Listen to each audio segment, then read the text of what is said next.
DD कशिर एहसास कश्मीर। दोस्तों, इस हफ्ते हम आपको स्टोरी नहीं सुनाएंगे, बल्कि हम सब मिलकर सुनेंगे माननीय प्रधानमंत्री जी की मन की बात। लेकिन अगले रविवार सुबह 11 बजे स्टोरी के लिए जरूर तैयार रहिएगा। हाँ। संस्कृति मन की बात ऑन।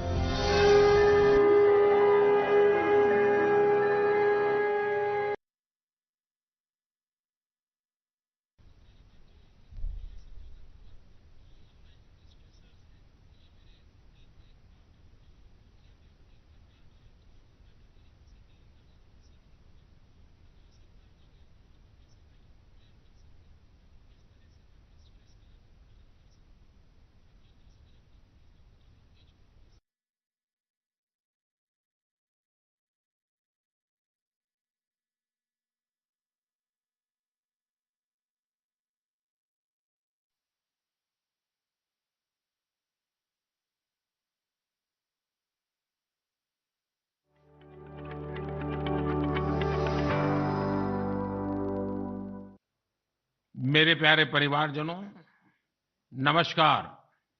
मन की बात में आपका एक बार फिर स्वागत है। ये एपिसोड ऐसे समय में हो रहा है जब पूरे देश में त्योहारों की उमंग है। आप सभी को आने वाले सभी त्योहारों की बहुत बहुत बधाइयाँ। साथियों, त्योहारों की इस उमंग के बीच दिल्ली की एक खबर से ही मैं मन की बात की शुरुआत करना चाहता हूँ। इस महीने की शुरुआत में गांधी जयंती के अवसर पर दिल्ली में खादी की रिकॉर्ड बिक्री हुई।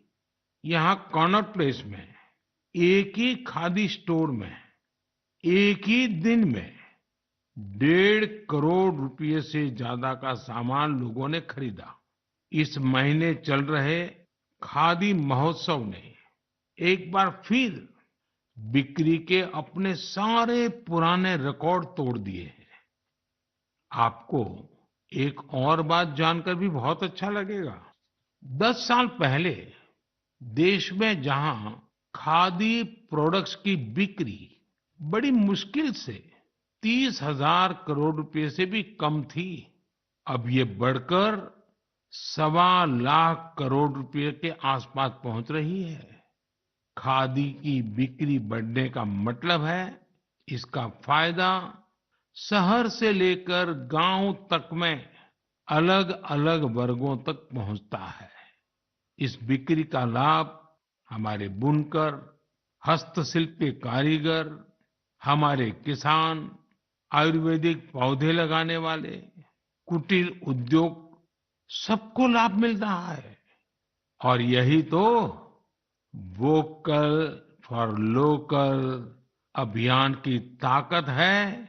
और धीरे धीरे आप सब देशवासियों का समर्थन भी बढ़ता जा रहा है। साथियों, आज मैं अपना एक और आग्रह आपके सामने दोहराना चाहता हूं और बहुत ही आग्रह पूर्वक दोहराना चाहता हूं। जब भी आप पर्यटन पर जाएं, तीर्थाटन पर जाएं, तो वहां के स्थानीय कलाकारों के द्वारा बनाए गए उत्पादों को जरूर खरीदें।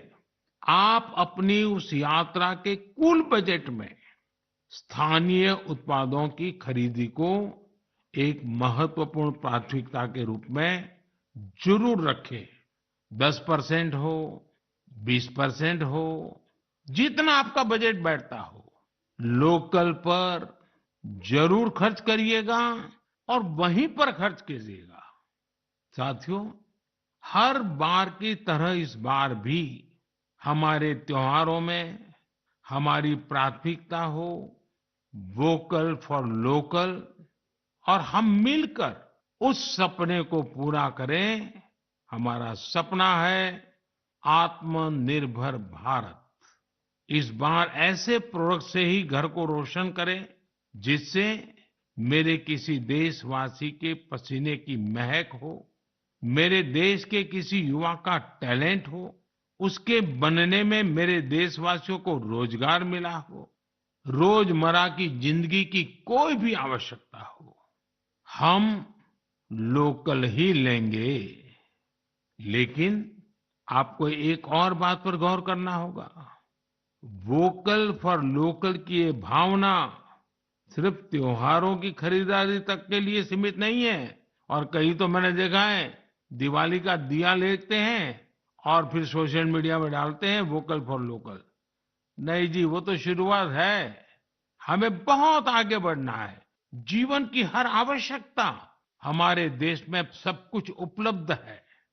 ये विजन केवल छोटे दुकानदारों और रेहड़ी पटरी से सामान लेने तक सीमित नहीं है।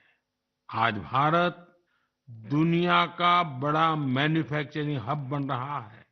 कई बड़े ब्रांड यहीं पर अपने प्रोडक्ट को तैयार कर रहे हैं।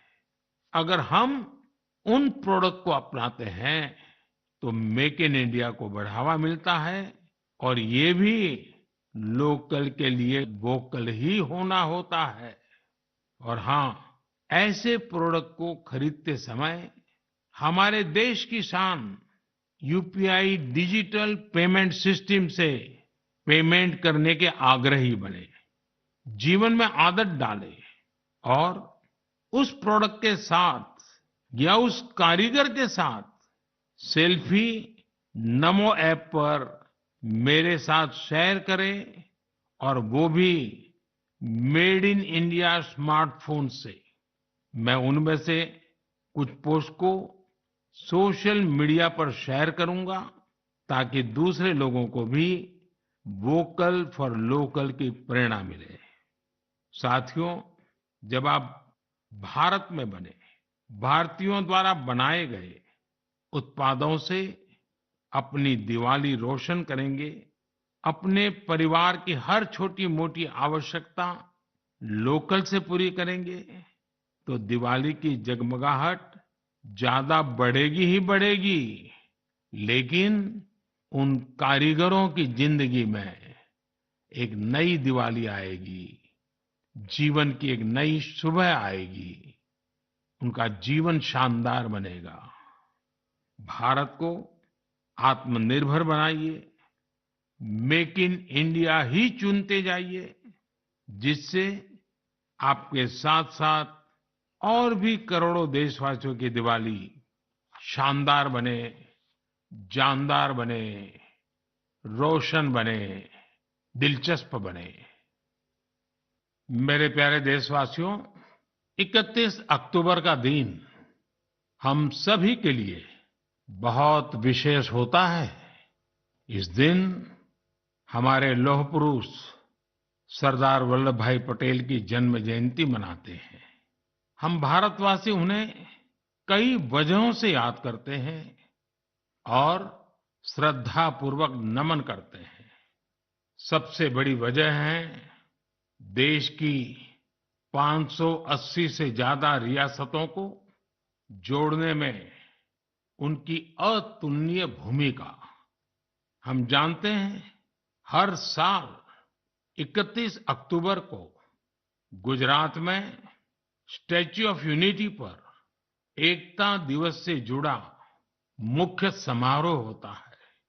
इस बार इसके अलावा दिल्ली में कर्तव्य पथ पर एक बहुत ही विशेष कार्यक्रम आयोजित हो रहा है। आपको याद होगा, मैंने पिछले दिनों देश के हर गांव से, हर घर से मिट्टी संग्रह करने का आग्रह किया था। हर घर से मिट्टी संग्रह करने के बाद उसे कलश में रखा गया और फिर अमृत कलश यात्राएं निकाली गई। देश के कोने कोने से एकत्रित की गई ये माटी, ये हजारों अमृत कलश यात्राएं अब दिल्ली पहुंच रही है।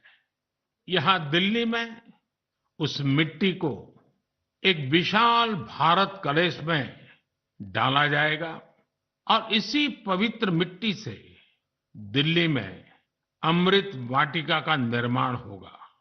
यह देश की राजधानी के हृदय में अमृत महोत्सव की भव्य विरासत के रूप में मौजूद रहेगी। 31 अक्टूबर को ही देश भर में पिछले 2.5 साल से चल रहे आजादी के अमृत महोत्सव का समापन होगा। आप सभी ने मिलकर इसे दुनिया में सबसे लंबे समय तक चलने वाले महोत्सव में से एक बना दिया। अपने सेनानियों का सम्मान हो या फिर हर घर तिरंगा, आजादी के अमृत महोत्सव में लोगों ने अपने स्थानीय इतिहास को एक नई पहचान दी है। इस दौरान सामुदायिक सेवा की भी अद्भुत मिसाल देखने को मिली है। साथियों, मैं आज आपको एक और खुशखबरी सुना रहा हूं, और विशेष करके मेरे नौजवान बेटे बेटियों को, जिनके दिलों में देश के लिए कुछ करने का जज्बा है, सपने हैं, संकल्प है। ये खुशखबरी देशवासियों के लिए तो है ही है। मेरे नौजवान साथियों, आपके लिए सविशेष है। 2 दिन बाद ही 31 अक्टूबर को एक बहुत बड़े राष्ट्रव्यापी संगठन की नींव रखी जा रही है, और वो भी सरदार साहब की जन्म जयंती के दिन। इस संगठन का नाम है मेरा युवा भारत, यानी माय भारत। माय भारत संगठन भारत के युवाओं को राष्ट्र निर्माण के विभिन्न आयोजनों में अपनी सक्रिय भूमिका निभाने का अवसर देगा। ये विकसित भारत के निर्माण में भारत की युवा शक्ति को एकजुट करने का एक अनोखा प्रयास है। मेरा युवा भारत की वेबसाइट माय भारत भी शुरू होने वाली है। मैं युवाओं से आग्रह करूंगा, बार बार आग्रह करूंगा कि आप सभी मेरे देश के नौजवान, आप सभी मेरे देश के बेटे बेटी mybharat.gov.in पर रजिस्टर करें और विभिन्न कार्यक्रम के लिए साइन अप करें। 31 अक्टूबर को पूर्व प्रधानमंत्री श्रीमती इंदिरा गांधी जी की पुण्यतिथि भी है। मैं उन्हें भी भावभीनी श्रद्धांजलि अर्पित करता हूं। मेरे परिवारजनों, हमारा साहित्य, लिटरेचर एक भारत श्रेष्ठ भारत की भावना को प्रगाढ़ करने के सबसे बेहतरीन माध्यमों से एक है। मैं आपके साथ तमिलनाडु की गौरवशाली विरासत से जुड़े 2 बहुत ही प्रेरक प्रयासों को साझा करना चाहता हूं। मुझे तमिल की प्रसिद्ध लेखिका बहन शिवशंकरी जी के बारे में जानने का अवसर मिला है। उन्होंने एक प्रोजेक्ट किया है, नीट इंडिया थ्रू लिटरेचर। इसका मतलब है साहित्य से देश को एक धागे में पिरोना और जोड़ना। वे इस प्रोजेक्ट पर बीते 16 सालों से काम कर रही है। इस प्रोजेक्ट के जरिए उन्होंने 18 भारतीय भाषाओं में लिखे साहित्य का अनुवाद किया है। उन्होंने कई बार कन्याकुमारी से कश्मीर तक और इम्फाल से जैसलमेर तक देश भर में यात्राएं की, ताकि अलग अलग राज्यों के लेखकों और कवियों के इंटरव्यू कर सके। शिवशंकरी जी ने अलग अलग जगहों पर अपनी यात्रा की, ट्रैवल कमेंट्री के साथ उन्हें पब्लिश किया है। ये तमिल और अंग्रेजी दोनों भाषाओं में है। इस प्रोजेक्ट में 4 बड़े वॉल्यूम्स हैं और हर वॉल्यूम भारत के अलग अलग हिस्से को समर्पित है। मुझे उनकी इस संकल्प शक्ति पर गर्व है। साथियों, कन्याकुमारी के थिरु ए.के. पेरुमल जी का काम भी बहुत प्रेरित करने वाला है।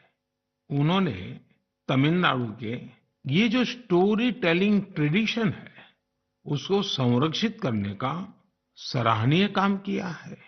वे अपने इस मिशन में पिछले 40 सालों से जुटे हैं। इसके लिए वे तमिलनाडु के अलग-अलग हिस्सों में ट्रैवल करते हैं और फोक आर्ट फोरम्स को खोजकर उसे अपनी बुक का हिस्सा बनाते हैं। आपको जानकर आश्चर्य होगा कि उन्होंने अब तक ऐसी करीब 100 किताबें लिख डाली हैं। इसके अलावा पेरूमल जी का एक और भी पैशन है। तमिलनाडु के टेम्पल कल्चर के बारे में रिसर्च करना उन्हें बहुत पसंद है। उन्होंने लेदर पपेट्स पर भी काफी रिसर्च की है, जिसका लाभ वहां के स्थानीय लोक कलाकारों को हो रहा है।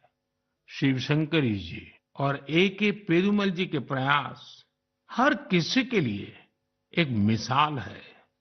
भारत को अपनी संस्कृति को सुरक्षित करने वाले ऐसे हर प्रयास पर गर्व है, जो हमारी राष्ट्रीय एकता को मजबूती देने के साथ ही देश का नाम, देश का मान सब कुछ बढ़ाए। मेरे परिवारजनों, आने वाले 15 नवंबर को पूरा देश जनजातीय गौरव दिवस मनाएगा। ये विशेष दिन भगवान बिरसा मुंडा की जन्म जयंती से जुड़ा है। भगवान बिरसा मुंडा हम सबके हृदय में बसे हैं। सच्चा साहस क्या है और अपनी संकल्प शक्ति पर अड़िग रहना किसे कहते हैं, ये हम उनके जीवन से सीख सकते हैं। उन्होंने विदेशी शासन को कभी स्वीकार नहीं किया। उन्होंने ऐसे समाज की परिकल्पना की थी जहां अन्याय के लिए कोई जगह नहीं थी। वे चाहते थे कि हर व्यक्ति को सम्मान और समानता का जीवन मिले। भगवान बिरसा मुंडा ने प्रकृति के साथ सद्भाव से रहना, इस पर भी हमेशा जोर दिया। आज भी हम देख सकते हैं कि हमारे आदिवासी भाई बहन प्रकृति की देखभाल और उसके संरक्षण के लिए हर तरह से समर्पित है। हम सबके लिए हमारे आदिवासी भाई बहन का ये काम बहुत बड़ी प्रेरणा है। साथियों, कल यानी 30 अक्टूबर को गोविंद गुरु जी की पुण्यतिथि भी है। हमारे गुजरात और राजस्थान के आदिवासी और वंचित समुदायों के जीवन में गोविंद गुरु जी का बहुत विशेष महत्व रहा है। गोविंद गुरु जी को भी मैं अपनी श्रद्धांजलि अर्पित करता हूँ। नवंबर महीने में हम मानगढ़ नरसंहार की बरसी भी मनाते हैं। मैं उस नरसंहार में शहीद माँ भारती की सभी संतानों को नमन करता हूँ। साथियों, भारतवर्ष में आदिवासी योद्धाओं का समृद्ध इतिहास रहा है। इसी भारत भूमि पर महान तिलका मांझी ने अन्याय के खिलाफ बिगुल फूंका था। इसी धरती से सिद्धो कान्हू ने समानता की आवाज उठाई। हमें गर्व है कि जन योद्धा टंट्या भील ने हमारी धरती पर जन्म लिया। हम शहीद वीर नारायण सिंह को पूरी श्रद्धा के साथ याद करते हैं, जो कठिन परिस्थितियों में अपने लोगों के साथ खड़े रहे। वीर रामजी गोंड हो, वीर गुंडा धूर हो, भीमा नायक हो, उनका साहस आज भी हमें प्रेरित करता है। अल्लूरी सीताराम राजू ने आदिवासी भाई बहनों में जो अलग जगाई, उसे देश आज भी याद करता है। नॉर्थ ईस्ट में कियांग नोबांग और रानी गाइदिन्ल्यू जैसे स्वतंत्रता सेनानियों से भी हमें काफी प्रेरणा मिलती है। आदिवासी समाज से ही देश को राजमोहिनी देवी और रानी कमलापति जैसी वीरांगनाएं मिली। देश इस समय आदिवासी समाज को प्रेरणा देने वाली रानी दुर्गावती जी की 500वीं जयंती मना रही है। मैं आशा करता हूं कि देश के अधिक से अधिक युवा अपने क्षेत्र की आदिवासी विभूतियों के बारे में जानेंगे और उनसे प्रेरणा लेंगे। देश अपने आदिवासी समाज का कृतज्ञ है, जिन्होंने राष्ट्र के स्वाभिमान और उत्थान को हमेशा सर्वोपरि रखा है। मेरे प्यारे देशवासियों, त्योहारों के इस मौसम में इस समय देश में स्पोर्ट्स का भी परचम लहरा रहा है। पिछले दिनों एशियन गेम्स के बाद पैरा एशियन गेम्स में भी भारतीय खिलाड़ियों ने जबरदस्त कामयाबी हासिल की है। इन खेलों में भारत ने 111 मेडल जीतकर एक नया इतिहास रच दिया है। मैं पैरा एशियन गेम्स में हिस्से लेने वाले सभी एथलीट्स को बहुत बहुत बधाई देता हूं। साथियों, मैं आपका ध्यान special Olympics world summer games की ओर भी ले जाना चाहता हूं। इसका आयोजन बर्लिन में हुआ था। ये प्रतियोगिता हमारे इंटेलेक्चुअल डिसेबिलिटीज वाले एथलीटों की अद्भुत क्षमता को सामने लाती है। इस प्रतियोगिता में भारतीय दल ने 75 गोल्ड मेडल सहित 200 पदक जीते। रोलर स्केटिंग हो, बीच वॉलीबॉल हो, फुटबॉल हो या लॉन टेनिस, भारतीय खिलाड़ियों ने मेडल्स की झड़ी लगा दी। इन पदक विजेताओं की लाइफ जर्नी काफी इंस्पायरिंग रही है। हरियाणा के रणवीर सैनी ने गोल्फ में गोल्ड मेडल जीता है।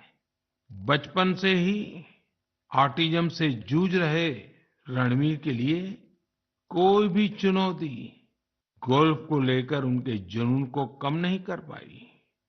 उनकी माँ तो यहाँ तक कहती हैं कि रणवीर की वजह से परिवार में आज सब गोल्फर बन गए हैं। पुडुचेरी के 16 साल के टी विशाल ने 4 मेडल जीते। गोवा की सिया सरोदे ने पावर लिफ्टिंग में 2 गोल्ड मेडल सहित 4 पदक अपने नाम किए। 9 साल की उम्र में अपनी मां को खोने के बाद भी उन्होंने खुद को निराश नहीं होने दिया। छत्तीसगढ़ के दुर्ग के रहने वाले अनुराग प्रसाद ने पावर लिफ्टिंग में 3 गोल्ड और 1 सिल्वर मेडल जीता है। ऐसी ही प्रेरक गाथा झारखंड के इंदु प्रकाश की है, जिन्होंने साइकिलिंग में 2 मेडल जीते हैं। बहुत ही साधारण परिवार से आने के बावजूद इंदु ने गरीबी को कभी अपनी सफलता के सामने दीवार नहीं बनने दिया। मुझे विश्वास है कि इन खेलों में भारतीय खिलाड़ियों की सफलता इंटेलेक्चुअल डिसेबिलिटीज का मुकाबला कर रहे अन्य बच्चों और परिवारों को भी प्रेरित करेगी। मेरी आप सबसे भी प्रार्थना है, आपके गांव में, आपके गांव के अगल-बगल में ऐसे बच्चे जिन्होंने इस खेलकूद में हिस्सा लिया है या विजयी हुए हैं, आप सपरिवार उनके साथ जाइए, उनको बधाई दीजिए और कुछ पल उन बच्चों के साथ बिताइए। आपको एक नया ही अनुभव होगा। परमात्मा ने उनके अंदर ऐसी एक शक्ति भरी है, आपको भी उसके दर्शन का मौका मिलेगा। जरूर जाइएगा। मेरे परिवारजनों, आप सभी ने गुजरात के तीर्थ क्षेत्र अंबाजी मंदिर के बारे में तो अवश्य ही सुना होगा। यह एक महत्वपूर्ण शक्तिपीठ है, जहां देश विदेश से बड़ी संख्या में श्रद्धालु मां अंबे के दर्शन के लिए पहुंचते हैं। यहाँ गब्बर पर्वत के रास्ते में आपको विभिन्न प्रकार की योग मुद्राओं और आसनों की प्रतिमाएं दिखाई देगी। क्या आप जानते हैं कि इन प्रतिमाओं की खास क्या बात है?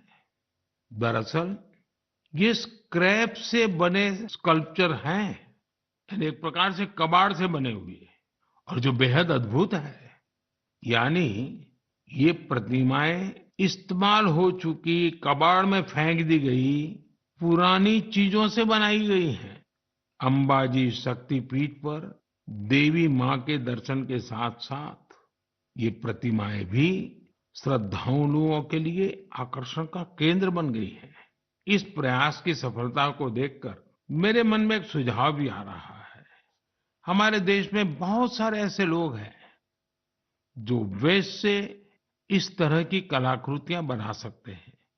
तो मेरा गुजरात सरकार से आग्रह है, वो एक प्रतियोगिता शुरू करे और ऐसे लोगों को आमंत्रित करे।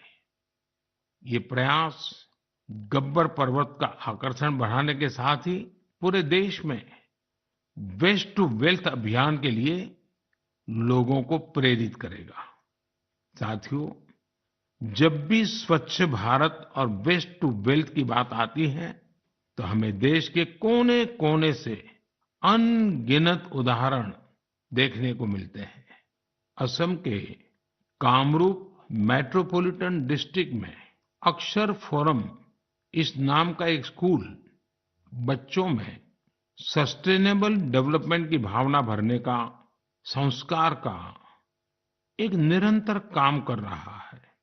यहाँ पढ़ने वाले विद्यार्थी हर हफ्ते प्लास्टिक वेस्ट जमा करते हैं, जिसका उपयोग इको फ्रेंडली ईंटें और चाबी की चेन जैसे सामान बनाने में होता है। यहाँ स्टूडेंट्स को रिसाइकलिंग और प्लास्टिक वेस्ट से प्रोडक्ट बनाना भी सिखाया जाता है।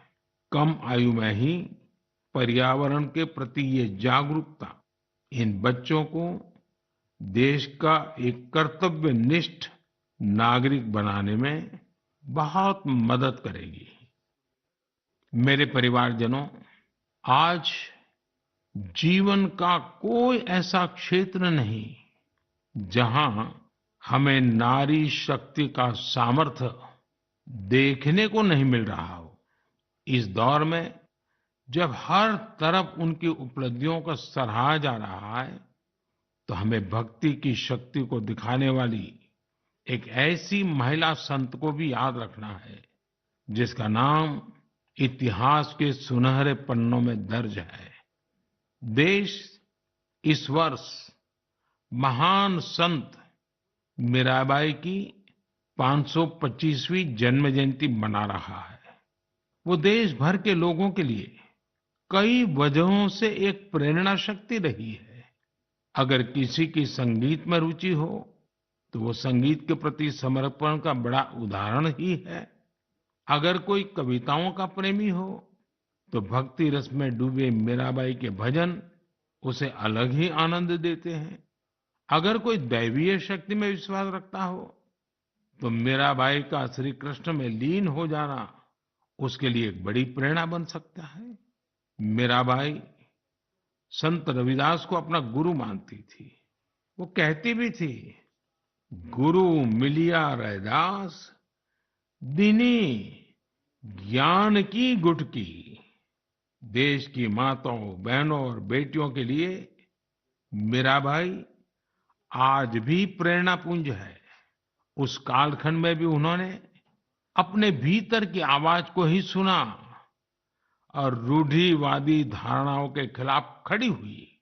एक संत के रूप में भी वे हम सबको प्रेरित करती है। वे भारतीय समाज और संस्कृति को तब सशक्त करने के लिए आगे आई जब देश कई प्रकार के हमले झेल रहा था। सरलता और सादगी में कितनी शक्ति होती है, ये हमें मीराबाई के जीवन काल से पता चलता है। मैं संत मीराबाई को नमन करता हूं। मेरे प्यारे परिवारजनों, इस बार मन की बात में इतना ही। आप सबके साथ होने वाला हर संवाद मुझे नई ऊर्जा से भर देता है। आपके संदेशों में उम्मीद और पॉजिटिविटी से जुड़ी सैकड़ों गाथाएं मुझ तक पहुंचती रहती है। मेरा फिर से आपसे आग्रह है, आत्मनिर्भर भारत अभियान पर बल दें, स्थानीय उत्पाद खरीदें, लोकल के लिए वोकल बने। जैसे आप अपने घरों को स्वच्छ रखते हैं, वैसे ही अपने मोहल्ले और शहर को स्वच्छ रखें। और आपको पता है, 31 अक्टूबर सरदार साहब की जयंती देश एकता के दिवस के रूप में मनाती है। देश के अनेक स्थानों पर रन फॉर यूनिटी के कार्यक्रम होते हैं। आप भी 31 अक्टूबर को रन फॉर यूनिटी के कार्यक्रम को आयोजित करें। बहुत बड़ी मात्रा में आप भी जुड़े, एकता के संकल्प को मजबूत करें। एक बार फिर मैं आने वाले त्योहारों के लिए अनेक अनेक शुभकामनाएं देता हूं। आप सभी परिवार समेत खुशियां मनाएं, स्वस्थ रहें, आनंद में रहें, यही मेरी कामना है। और हाँ, दिवाली के समय कहीं ऐसी गलती न हो जाए कि कहीं आग की कोई घटनाएं हो जाए, किसी के जीवन को खतरा हो जाए, तो आप जरूर संभालिए, खुद को भी संभालिए और पूरे क्षेत्र को भी संभालिए। बहुत बहुत शुभकामनाएं, बहुत बहुत धन्यवाद।